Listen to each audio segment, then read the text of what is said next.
আজকে দেখো ডুগ্গুর মণিমা আর ডুগ্গুর ঠাম্মি মিলে ডুগ্গুকে দেখতে চলে এসছে। আর কিসের জন্য আসলো সেটাও তোমাদের সাথে আস্তে আস্তে বলবো। সো হ্যালো এভরিওয়ান, তোমরা সবাই কেমন আছো? আশা করি তোমরা সবাই খুব ভালো আছো। আমি কৃতিকা। তো দেখো ডুগ্গু কিন্তু ডুগ্গুর মণিমার কোলে বসে রয়েছে, আর এদিকে মা বসে বসে দেখছে আর কি করছে। তারপরে দেখো ডুগ্গুকে আর কি মাও একটু কোলে নিল, কিন্তু ডুগ্গু না এত কান্না করে, ওর হাতে মানে মুখের থেকে হাতটা বের করে দিলেই সেটাই আর কি ওরা করছিল। আর তোমরা একটু ব্যাকগ্রাউন্ডে যেগুলো রয়েছে ওগুলো একটু ইগনোর করো প্লিজ, কারণ এত বৃষ্টির মধ্যে একদম শুকাচ্ছে না ওর যে কাঁথাগুলো হচ্ছে। তো ওই জন্য আর কি ওরকম করে ওপরে রেখে দিয়েছি দড়িটা নিয়ে।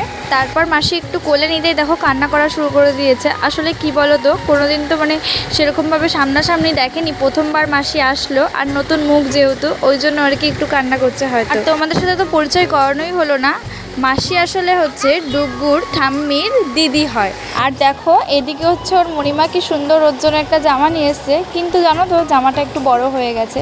যাই হোক, জামাটা বড় হয়েছে তো কি হয়েছে, একটু বড় হলেও পরতে পারবে, রেখে দেবো। আর জানো তো মাসি কিন্তু নিজেই বলেছে যে ওকে মণিমা বলে ডাকতে, কারণ মাসির খুব ইচ্ছা হয়েছে ওর মুখে মণিমা নামটা শুনবে। আর জানো তো মাসিও না ওর জন্য একটা স্পেশাল নাম দিয়ে গেছে, সেই নামটা হচ্ছে টুকটুক। আর জানো তো ডুগ্গুর এই মণিমাই কিন্তু ওর পাপার নাম কাকাইয়ের ডাক নাম রেখেছে। আর নামগুলো হলো ডুগ্গুর পাপার নাম হচ্ছে টুবলু ডাক নাম, আর ডুগ্গুর কাকাইয়ের ডাক নাম হচ্ছে টুকাই, আর ওর নাম রেখেছে টুকটুক।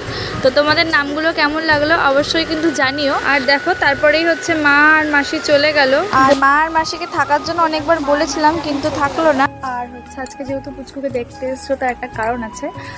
মাসি সেরকম একটা আশা হয় না আমাদের বাড়িতে। আজকে যেহেতু সবাই জানো মনসা পুজো, তো আমাদের হচ্ছে শ্বশুরবাড়িতে আজকে খুব বড় করে হচ্ছে মনসা পুজো হয়। বড় করে বলতে মানে এবছর একটু মানে সেরকম একটা হয়নি পুজোটা, তো মানে হালকা ছোটোর মধ্যেই হয়েছে। আর যেহেতু আজকে প্রচণ্ড বৃষ্টি পড়ছে, তো মা বললো যে থাক আজকে আসতে হবে না এত বৃষ্টির মধ্যে, যেহেতু ডুগ্গু ছোটো, আর একটু যদি বৃষ্টির জল টল পড়ে মাথায় তাহলে ঠান্ডা লেগে যেতে পারে। তো ওই জন্য আর কি নিয়ে যায়নি, কিন্তু যাওয়ার ইচ্ছা ছিল। তো দেখো তারপরে তো মা মাসি চলে এসেছিলো হচ্ছে ডুগ্গুকে দেখতে। আর দেখতেই পেলে তোমরা যে কেমন করছিল ডুগ্গু, নতুন মানুষ যেহেতু একটু বুঝতেই পারছো, সেরকমভাবে তো মুখটা চেনে না, তো ওই জন্য আর কি ওরকম করছিল। তো আজকের ভিডিওটা তোমাদের কেমন লাগলো তোমরা জানিও কমেন্ট করে। তো চলো টাটা।